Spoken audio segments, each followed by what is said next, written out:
From coast to coast, America is a land of amazing destinations. From Native American sites that have endured for centuries to geological ones that date to the age of dinosaurs. Parts of the country have seen engineering feats few thought possible and space flights that didn't even seem probable.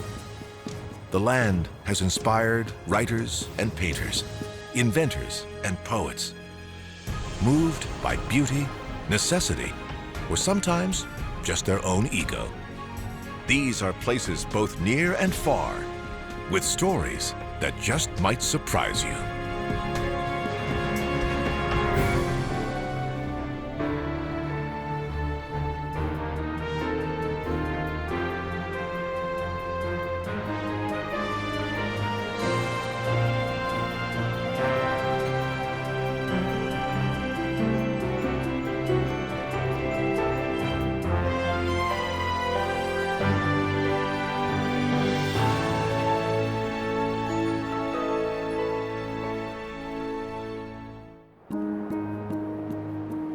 On a dirt road in the middle of the country, something remarkable emerges out of nowhere. Chalk formations stretching 70 feet high. These are the Monument Rocks in the remote plains of western Kansas. Around 80 million years ago, in the last age of the dinosaurs, this was the bottom of a great inland sea, home to fish, sharks, and a ferocious marine reptile called the mosasaur. As the animals died, their skeletons sank to the seafloor, decomposing into this soft limestone or chalk. When the sea retreated, the towers formed.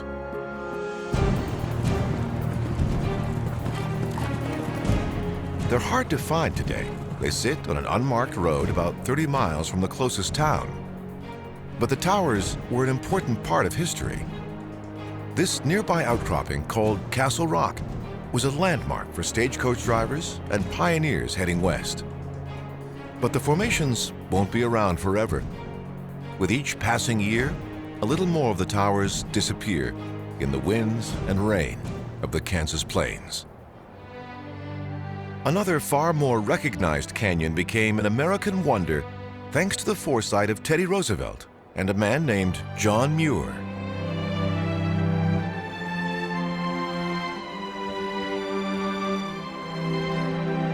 In the early 1900s, few people had explored the Grand Canyon in northern Arizona.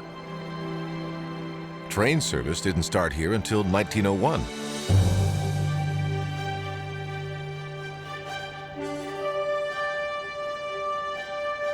But in the spring of 1903, Roosevelt halted a political trip to visit it along with Yosemite and Yellowstone.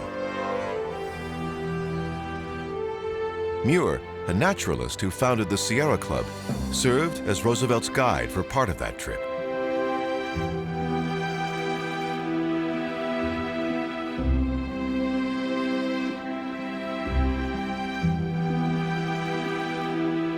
Their passionate talks about the American wilderness ultimately helped shape one of Roosevelt's greatest legacies, conservation.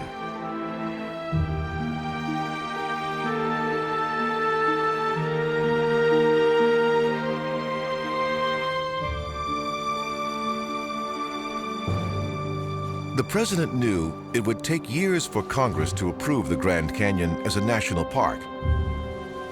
So in 1908, he cut through the red tape by designating it a national monument, something that didn't need congressional approval. That power came from the recently passed Antiquities Act, which was intended to preserve prehistoric Native American ruins and artifacts.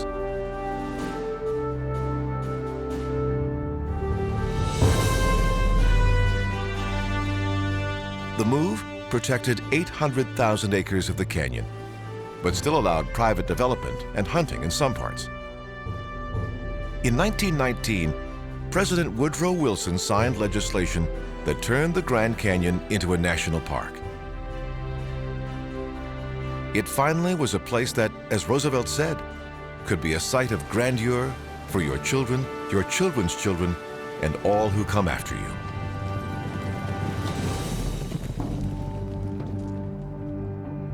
Roosevelt was also key in protecting another Arizona treasure, Montezuma Castle. Located in the center of the state, the 12th century building is one of the best preserved prehistoric cliff dwellings in North America.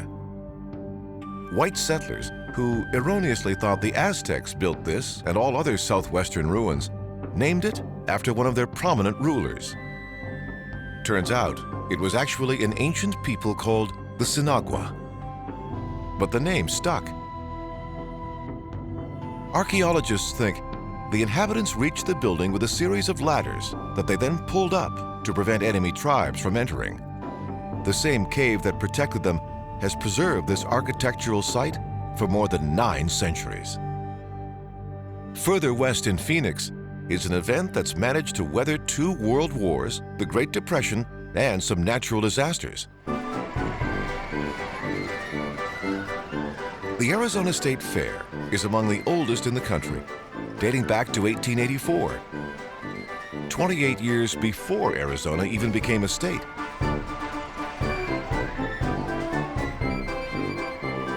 The very first fair was short-lived. A flood destroyed its site in 1891. 14 years later, a determined citizens group revived it by purchasing this site. Today, more than 1 million people come out each fall for the dizzying rides and unusual foods, which include fried alligator tail and donut burgers.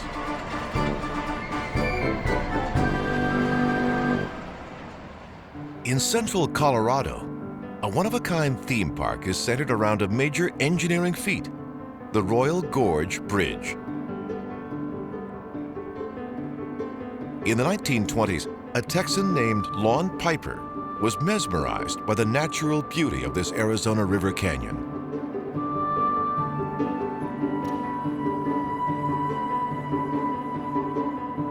Piper dreamt of building a bridge here to give visitors an unmatched view, and people in nearby Canyon City backed him, hoping it would generate some income. Despite the inherent challenges, workers completed it in 6 months. When the bridge opened in 1929, it was the highest suspension bridge in the world, a title it held for 72 years. China finally built a taller one in 2001. Today, it's home to a host of rides, most of which involve swinging 956 feet over the Arkansas River.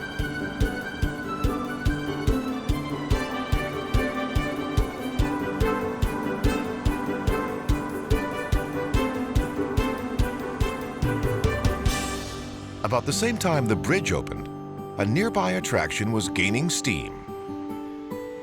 This is the Cog Railway on Pikes Peak, just outside Colorado Springs. It was the brainchild of a man famous for his mattresses. Zalman Simmons, an inventor and founder of the Beauty Rest Mattress Company, needed to get to the top of Pikes Peak to check on one of his latest creations, insulators for telegraph wires. After an exhausting 2-day mule ride, he decided there had to be a better way. Soon, the world's highest cog railway was running. The train climbs 8.9 miles through Colorado blue spruce and above the timberline where wild elk roam free.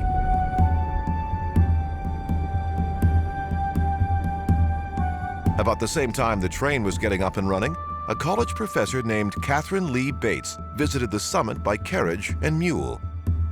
Her visit inspired her to write the poem America the Beautiful, which later became the lyrics to the popular anthem.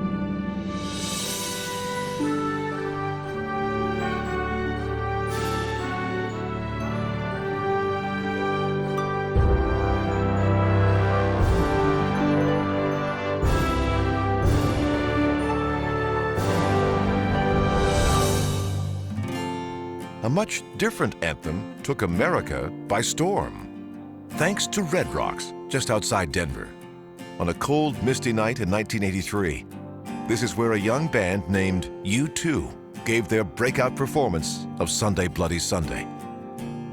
Over the years, the natural and perfect acoustics here have attracted rock stars and opera stars alike. Their sounds reverberate off two 300-foot monoliths, both taller than Niagara Falls. Gradual earth movements raised these giants from the prehistoric ocean floor millions of years ago. Powerful geological forces also left a remarkable fossil record here.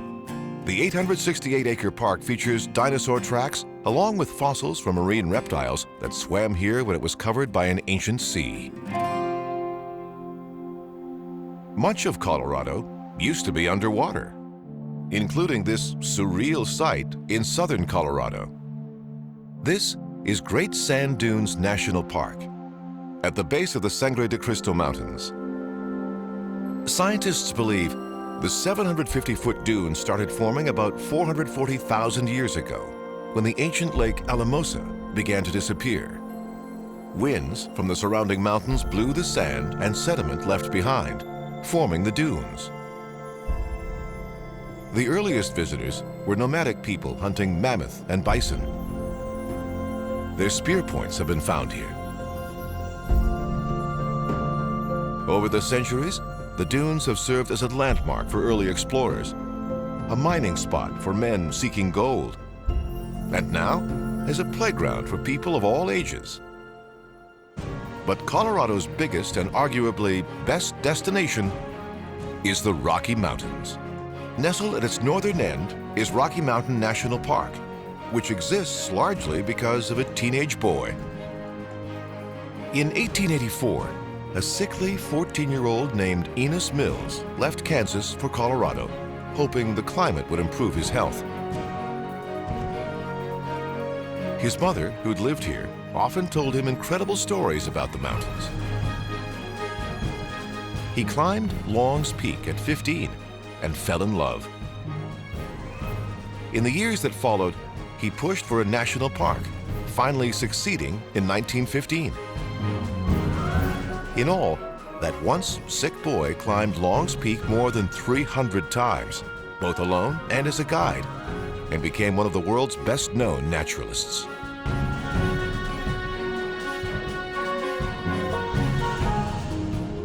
From the Colorado Rockies comes a powerful river that could only be tamed by an equally mighty dam.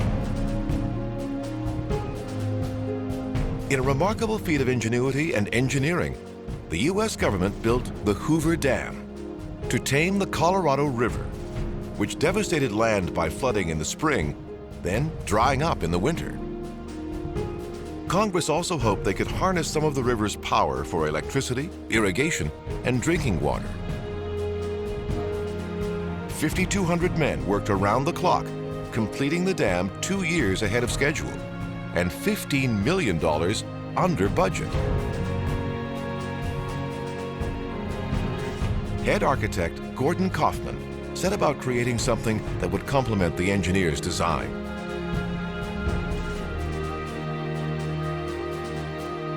His team put aside ornamental plans drafted by previous architects, instead creating a modern Art Deco style.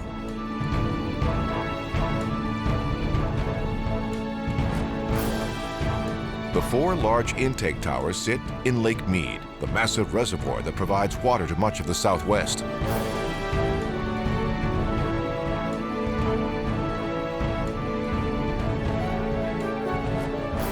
The towers drive the water into massive turbines, which generate hydroelectric power, a clean, renewable source of energy that provides power to 29 million Americans in California, Nevada, and Arizona.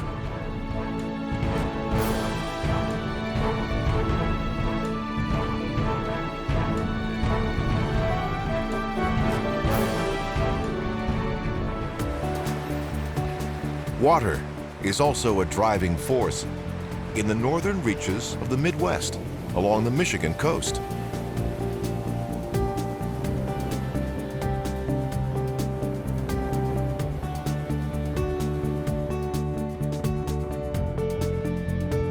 The state is surrounded by 4 Great Lakes: Erie to the southeast, Huron in the northeast, Superior to the north, and Michigan to the west. And that coastline is home to more lighthouses than any other state, with a history that dates back to 1825. Few are still in service, replaced by more modern navigational systems.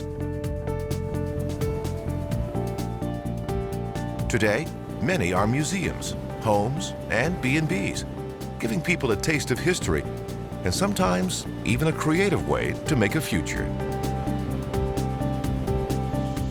Some of the ships guided by those lighthouses ended up here, at an amazing site called the Soo Locks, the only passage between the lower Great Lakes and Lake Superior. Built in the 1800s, the locks sit at the northernmost point of Michigan's Upper Peninsula, in the tiny town of Sault Ste. Marie, often called the Soo. They straddle the U.S.-Canadian border, where rapids once made ship passage impossible.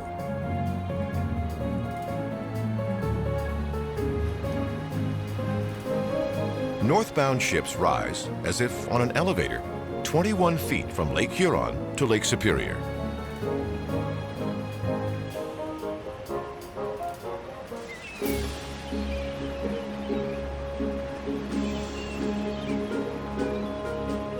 When they complete the passage, the ships are in another Sault Ste. Marie, in Ontario, Canada.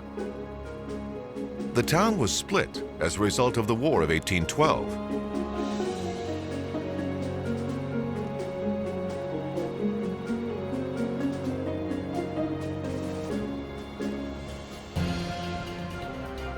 Another of Michigan's engineering marvels is also on the Upper Peninsula, the Mackinac Bridge. It opened in 1957, after years of debate over how to connect Michigan's two peninsulas. One far-fetched idea involved a floating tunnel.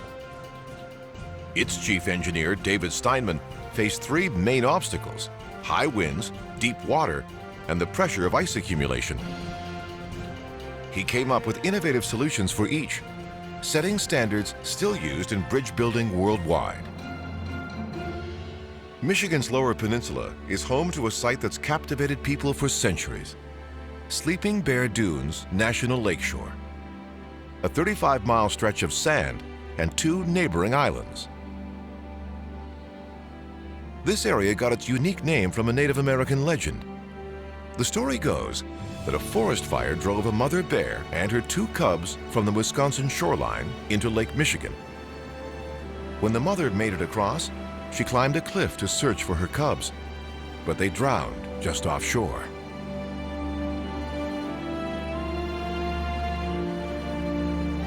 The great Indian spirit Manitou was so moved, he let her fall asleep here, creating a solitary dune in her honor.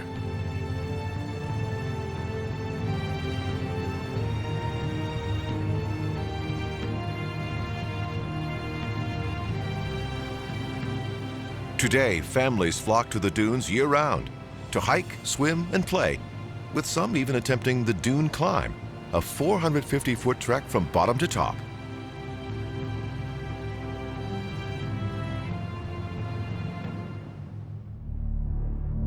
In northwestern New Mexico is an amazing archaeological site where an ancient people once thrived. These ruins were part of a network of villages built by the ancestral Pueblo people called the Anasazis. After centuries of living in vulnerable pit houses, they started experimenting with stone and mud mortar in the 9th century, eventually building these great houses.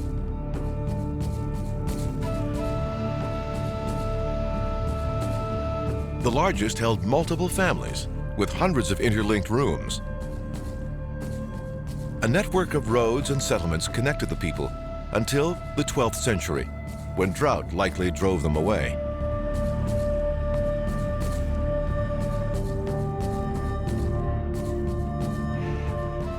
Some migrated to the nearby Frijole Canyon, home to the Bandelier National Monument. Ancestral Pueblo people arrived here in the 11th century and stayed for approximately 400 years, constructing their homes with soft volcanic rock.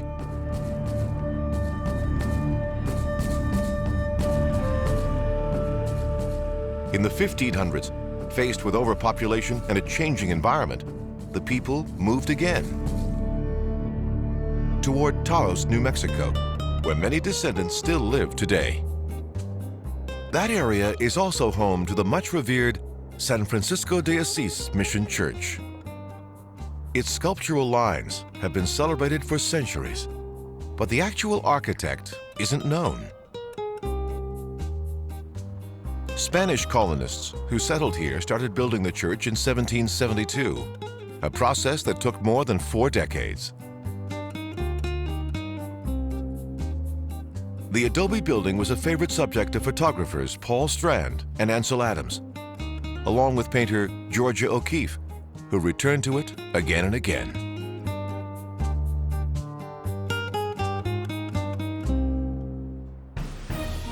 "60 miles southwest of the church is another site that inspired O'Keeffe and many others, Ghost Ranch,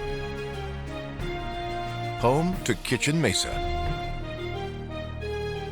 The hill and surrounding 21,000 acres have been preserved thanks to an environmentalist named Arthur Pack.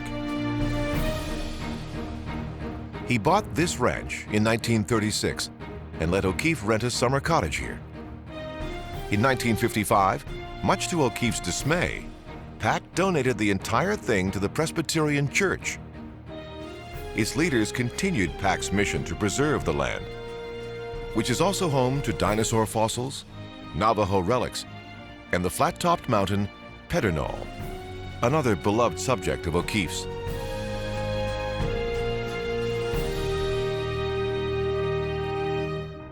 A famous Southern figure also found inspiration in his surroundings in Oxford, Mississippi. Novelist William Faulkner grew up in this small town and, in his writing, immortalized both the area and its social issues. The Lafayette County Courthouse appears in his book Requiem for a Nun, famous for the line, "The past is never dead. It's not even past." Faulkner bought this home just outside Oxford in 1930. The year after, The Sound and the Fury was published.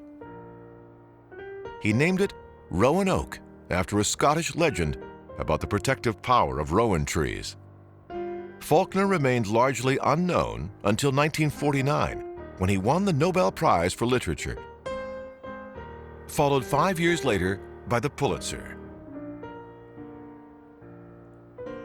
The South is also home to some of America's most legendary land, the swamps of Louisiana.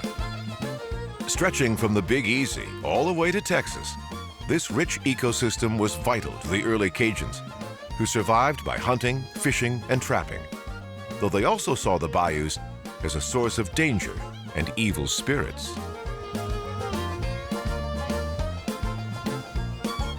Today, the swamps are home to flocks of white egrets, thousands of American alligators,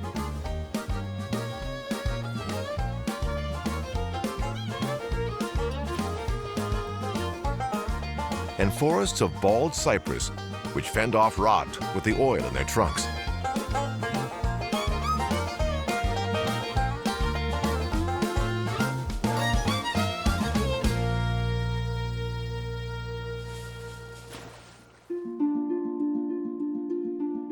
A few hours west of New Orleans, nature also takes center stage at Bird City, a nesting spot for 20,000 birds, including snowy and great egrets, blue herons, wood ducks, and geese. The preserve came about in a rather unusual way. In 1895, Edward Ned McElhaney, the son of Tabasco founder Edmund McElhaney, was concerned that the high demand for feathered women's hats was driving Louisiana's snowy egret to extinction. Ned waded into the swamp, caught 8 young egrets, and raised them himself in a rookery next to his house. It was Louisiana's first wildlife preserve.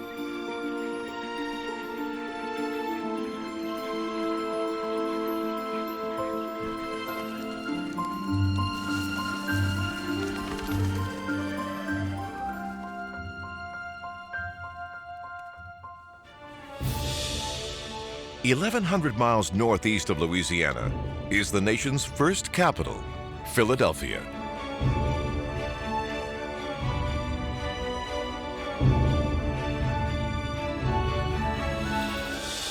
On July 4th, 1776, the Founding Fathers adopted the Declaration of Independence here at Independence Hall.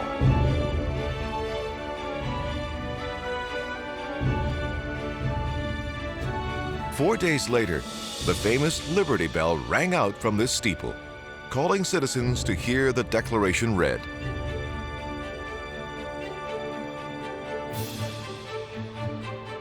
Today, a replica called the Centennial Bell hangs here, while the Liberty Bell is on display across the green. 9 of the 56 signers of the Declaration of Independence lived in Pennsylvania, including a key figure in American history, Benjamin Franklin. Today, his home and print shop are marked by these simple frame girders. The original home was torn down in the 19th century, but archaeologists have uncovered wall foundations, wells, and more.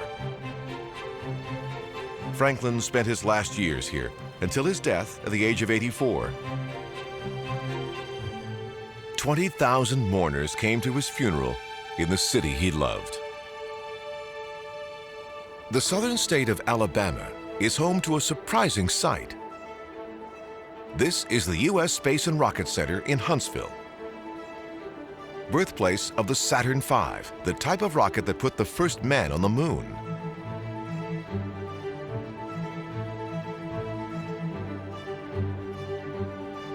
But America might not have developed that technology without World War II. Dr. Wernher von Braun designed rockets for the Nazis until he surrendered to the Americans, who used his expertise to develop ballistic missiles in Huntsville.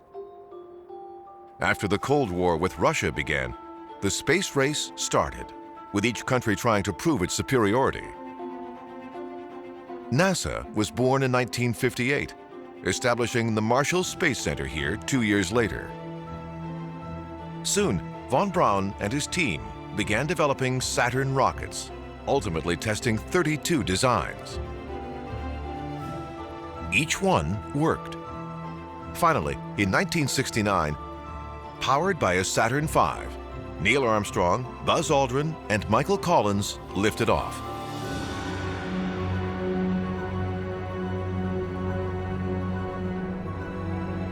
Today, a crater is named after von Braun, one you can see very clearly.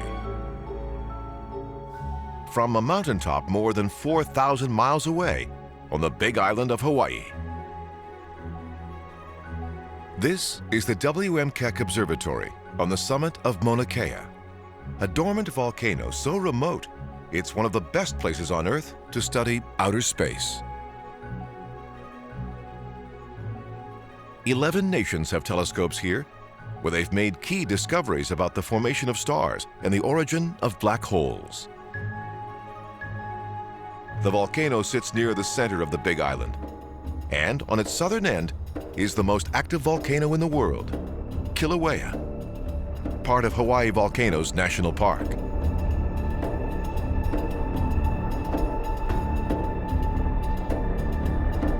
It's been emitting steam and lava since 1983 in what are called quiet eruptions, meaning gases escape slowly instead of in one violent burst.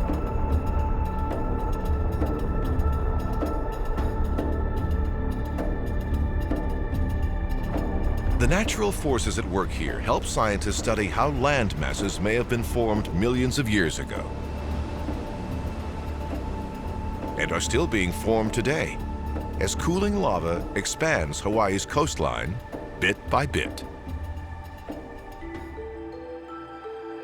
Hawaii itself was born around 40 million years ago from sea volcanoes and the shifting earth.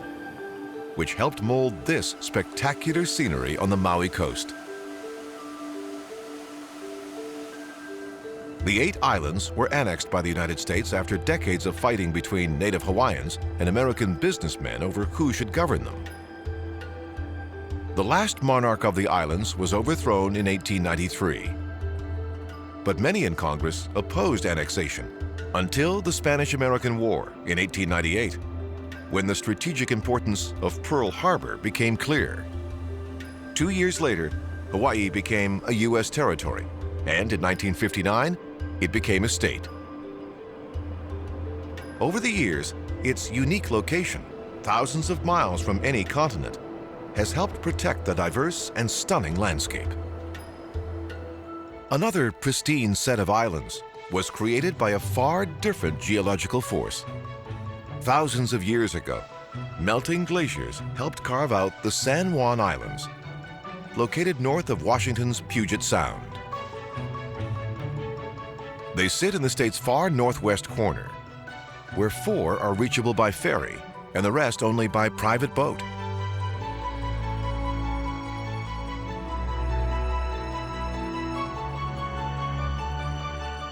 Thanks to their remoteness, many parts of the islands exist largely as they have for centuries, as a playground for sea lions, bald eagles, and other wildlife.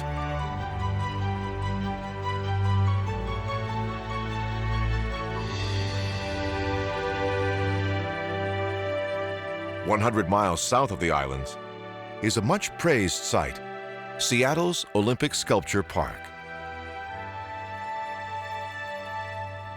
For decades, this was a drab petroleum facility. Then, in 1999, the Seattle Art Museum bought the land, the last stretch of undeveloped property on the waterfront. Over the next 8 years, the museum and the Trust for Public Land transformed it into an oasis of art and green space.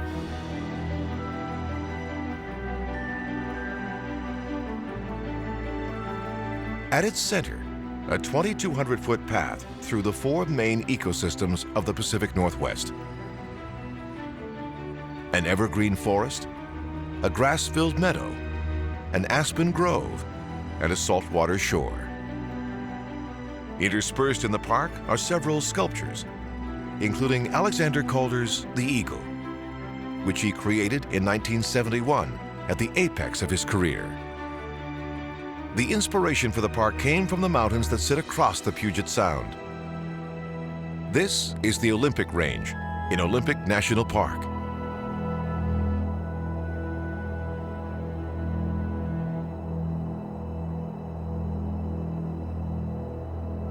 The British mariner who named the mountain range was so awed by them, he thought Greek gods could live here. Covering an area bigger than Rhode Island, the park is actually made up of rainforests, beaches, glaciers, and the Olympic mountain range.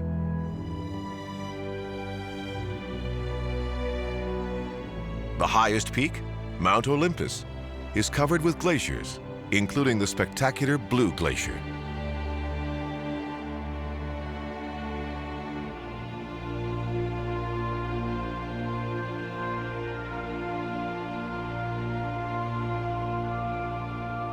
The park also protects some of the most pristine temperate rainforests in the U.S.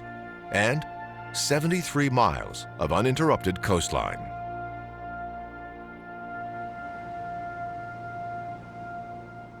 Across the country, a far different coastline with a remarkable natural resource, South Florida's Everglades National Park.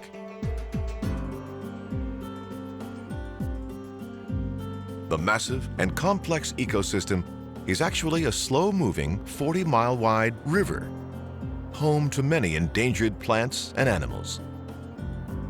It's also the only place in the world where alligators and crocodiles coexist.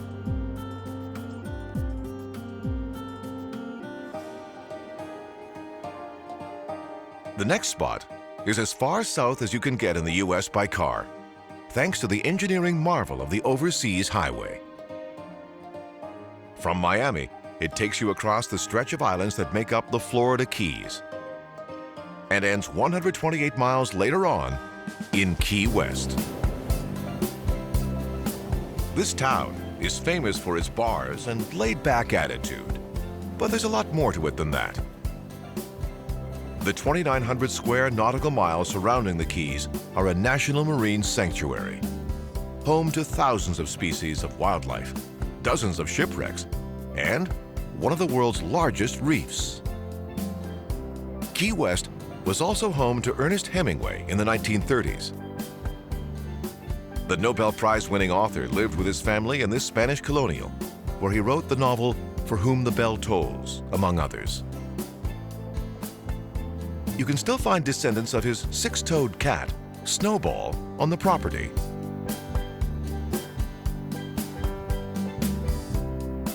The same year Hemingway published his first novel, America was taking on this, the first modern national highway, known as Route 66. In the 1920s, the United States was changing rapidly, in large part because of the increasingly affordable automobile. But roads in the country were a mess. In 1921, the government set about creating a highway with wider lanes and fewer curves that could connect urban and rural areas. Officially commissioned in 1926, Route 66 relied largely on existing roads and wasn't even fully paved until 1938. But its route from Chicago through St. Louis and to Los Angeles soon started changing lives, allowing farmers to more easily transport goods, jump-starting the trucking industry, and creating mom-and-pop businesses along the way.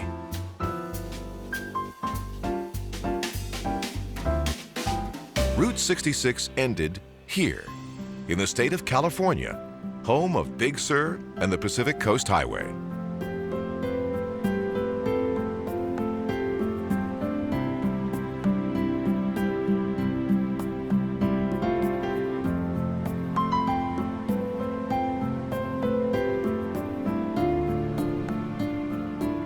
This dramatic 90-mile section, where the Santa Lucia Mountains meet the sea, is filled with sheer cliffs and waterfalls. And Highway 1 is the only way through it. This road was the dream of a doctor and entrepreneur named John Roberts, who traversed this rocky terrain on horseback to reach patients. In 1894, after a trip to reach shipwreck victims took him 4 grueling hours, Roberts finally photographed this stretch between San Simeon and Carmel, becoming the land's first surveyor. It took years to secure funding, but in 1919, construction began.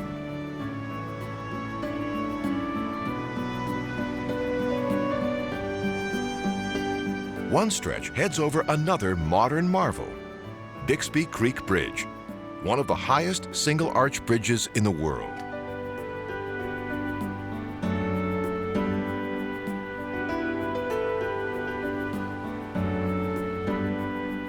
As the highway twists north, it takes you to what golf enthusiasts would certainly call an amazing destination,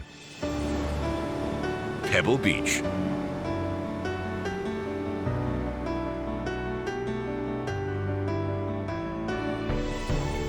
In the early 1900s, a man named Samuel F.B. Morse, named after his great-uncle, inventor of the Morse code, was told by his developer bosses to make the California peninsula profitable. At the time, they were having a hard time selling lots here and wanted to unload them all for $1.3 million. Morse decided to put in a golf course and got 2 amateurs to design it with him for free.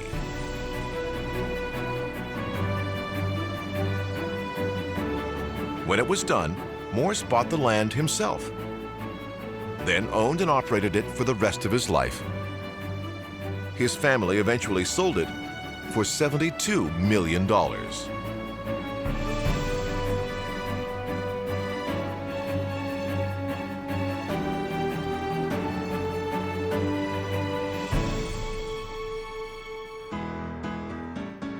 Up the coast in San Francisco is green space of a different kind, Golden Gate Park.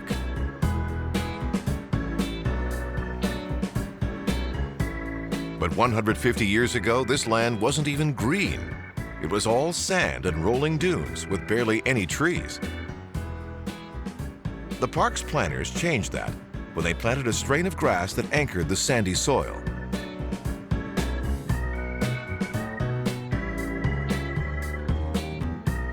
In the western end of the park is one of the park's newest additions, the new green home of the California Academy of the Sciences. The massive $500 million facility includes a natural history museum, a planetarium, an aquarium, and a rainforest. For a true sense of America's amazing wilderness, few states can compete with Oregon. In the foothills of the Ochoco Mountains, up the Crooked River, is the rock climbing mecca of Smith Rock State Park.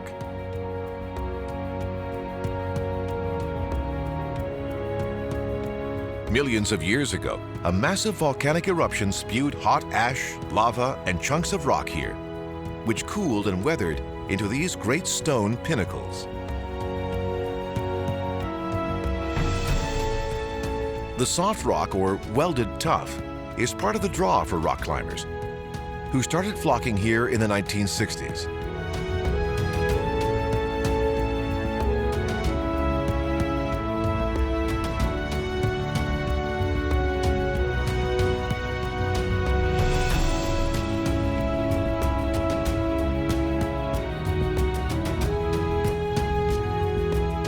But no one knows exactly who discovered the park. It might have been a former sheriff named John Smith traveling here in 1867. Or it could have been Private Voke Smith, a U.S. cavalry member who fell to his death here fighting Native Americans in 1863.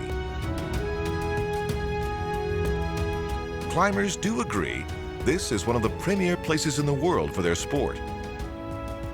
Particularly this outcropping called Monkey Face, which is among the hardest ascents in the world. Oregon is also home to the Columbia River Highway, the first planned scenic highway in the country. It was the dream of an industrialist named Sam Hill, who believed a good road would help the area prosper. Hill's own farm failed, but the highway didn't. Completed in 1922, it was hailed as an engineering masterpiece for its integration into the surrounding landscape. Hill went on to help build the Pacific Coast Highway. Today, kite surfers and tourists can enjoy all the river has to offer, thanks to one man's dogged determination. A lumber baron named Simon Benson was also a proponent of the road, and one-time owner of this, Multnomah Falls, which sits just off the highway. A Native American legend says the waterfall was created to win the love of a young princess who wanted a hidden place to bathe. Benson, a passionate philanthropist, believed the site was so spectacular it ought to be enjoyed by everyone. So in the early 1900s, he bought the waterfall, along with 400 additional acres, then donated the whole lot to the city of Portland. The pedestrian bridge at the bottom of the falls was built by and named for Benson. Today, the waterfall is among Oregon's most visited sites. This part of Oregon was breathtaking to two of its earliest visitors, Lewis and Clark. They traversed the state with a small party of men and a woman named Sacagawea, emerging at the Pacific in 1805. They'd started their exploration of the uncharted West from St. Louis a year and a half earlier. Today, the camp they set up in these evergreens, which they named Fort Clatsop, is part of Lewis and Clark National Historical Park. From here, the intrepid explorers continued to travel the Oregon coast, at one point climbing the 1,000-foot peak of Tillamook Head on an expedition to find whale blubber.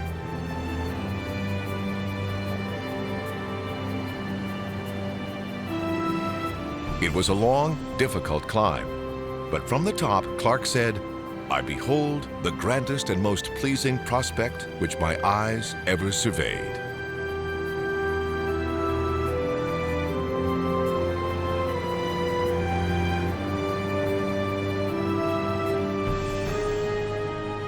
That same sense of wonder has helped define America, motivating some men to conquer the country's highest peaks and others to travel beyond the Earth's atmosphere, all the way to the moon. It's driven engineers to build bridges in what seemed like impossible places, and helped artists create some of the country's most celebrated works.